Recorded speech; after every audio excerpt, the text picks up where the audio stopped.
growing up in Philadelphia, I went to the regular Philadelphia public schools. I didn't get charter school or anything like that, no private school.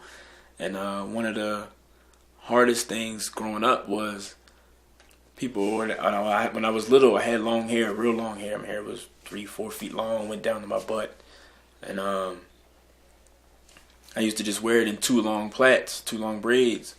And everybody would say, "Oh, well, you look like a girl, and you think you're so pretty because you got long hair." And it's like, it's not really about that. It's not like that's how I feel inside. It's like I'm not doing this to say I'm better than anybody. This is just who I am. And I used to tell everybody like all the time, like, oh, I'm Native American and Chinese, and people were like, how? Like, how are you Native American and Chinese? That doesn't sound right. It's not possible. Well, that's what I am. So I don't know what else to tell you. And I think it was I was in the 5th or 6th grade. My social studies teacher, we were doing something we were doing reading up on like Christopher Columbus and that whole situation. So, and it was a point where she went to say that Native Americans were extinct, like the dinosaurs were extinct. And I was like, I rose my hand and I sat there patiently, like waiting for her to call on me. So she called on me, and I was like, Native Americans aren't extinct. This book is wrong. She says, well, what do you mean Native Americans aren't extinct? He was like, it says here in the book. I'm like, Native Americans aren't extinct because I'm one. And I've been to powwows, and we are very well alive, and we exist.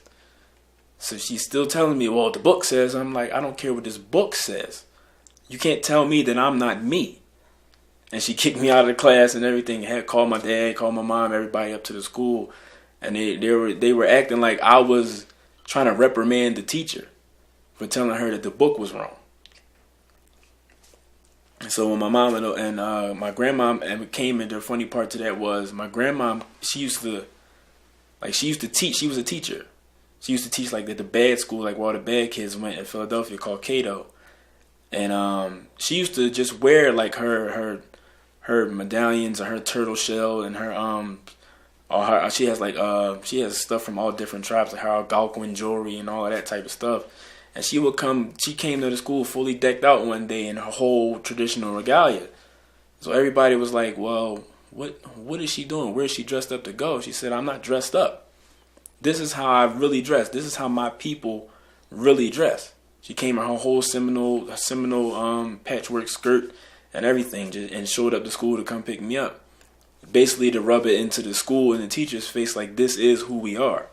This is not a fake. My grandson's not making anything up.